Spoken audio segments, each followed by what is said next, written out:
Severin Films brings to legit Blu-ray at long last Bert I. Gordon's classic, Classick,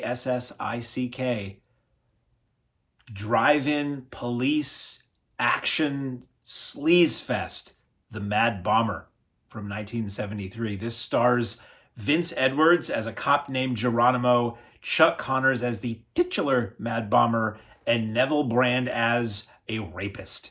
It's the 70s. So this film is one that I had always heard of. I never saw it until kind of later in life. It was one that was a staple of budget videotapes. Back in the 80s, my frame of reference was I saw these in the 80s. There would be, if you went to like a Kmart or something, you had your expensive videotapes that were $29.95, $39.49 and up, but you also had a little rack of budget tapes. This is, think Good Times Home Video, Star Maker, Star Classics, that kind of stuff. And they would often have the Mad Bomber. These were the tapes that were like $9.95. These were the tapes that a kid like me without a lot of money in my pocket, if I wanted to buy a videotape, I could buy one of these things. And they were usually things that were considered public domain or whatever. So the Mad Bomber had been available on video, but I don't think it ever had a DVD release, and it's certainly nowhere in the world has had a release like this. What I got in a DVD-R trade was an edition of this that's the form that's on this film, this disc, which is the Police Connection. This is the fully uncut version of the movie that has a lot more nudity and sleaze and a lot more gore when you see what happened as a result of these mad bombings. So it is a Blu-ray, as I said. It's 91 minutes long from Severin Films. Bless Severin Films. They're doing fine work.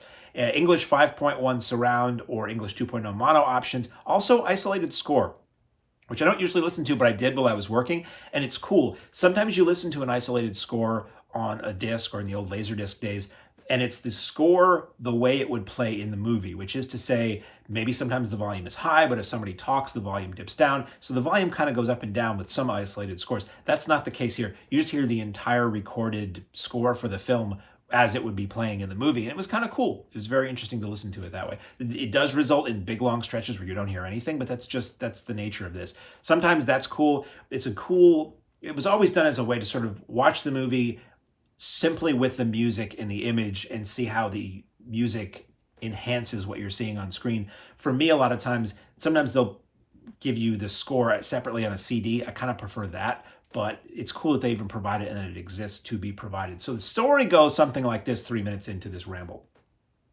Chuck Connors is the titular Mad Bomber. He is this strange, very, very tightly dressed, a suit, very, very proper, very tense-mouthed, bespectacled, particular kind of guy who goes around and just gets offended by the lack of civility in society and will call people out on it and speak like a 1920s schoolmarm to people who he feels has wronged him. And sometimes as a result of those wronged feelings, he will then go plant a bomb in a bag, bomb in a sack. He will go deliver a bomb in a sack to the door of some place and then walk away and things will explode.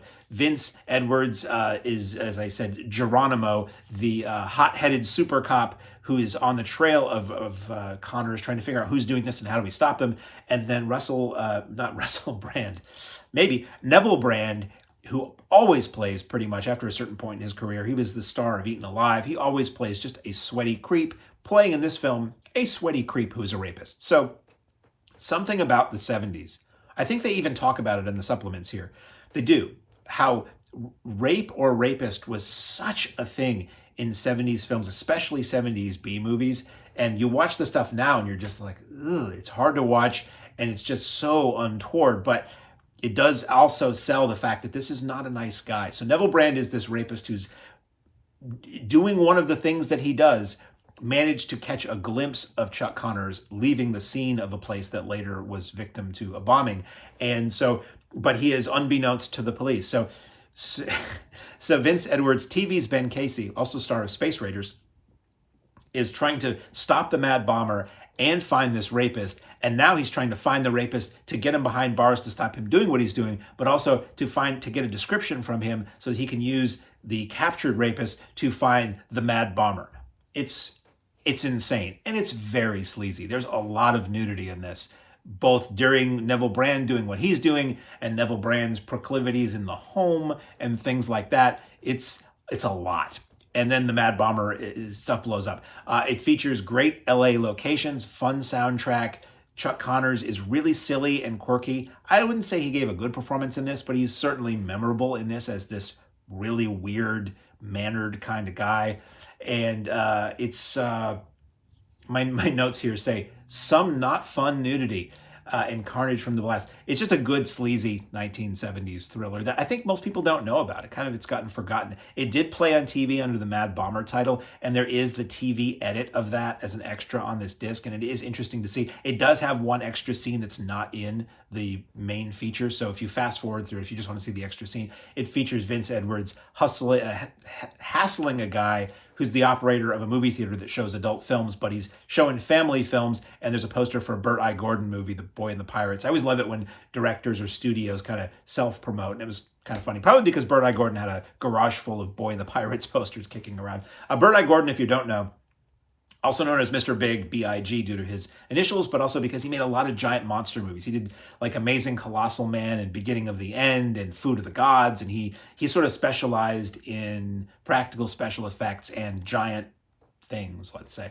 Extras on this, commentary by House of Psychotic Women author Kayla Janice with retired Bomb Squad detective Mike Digby. It's really good.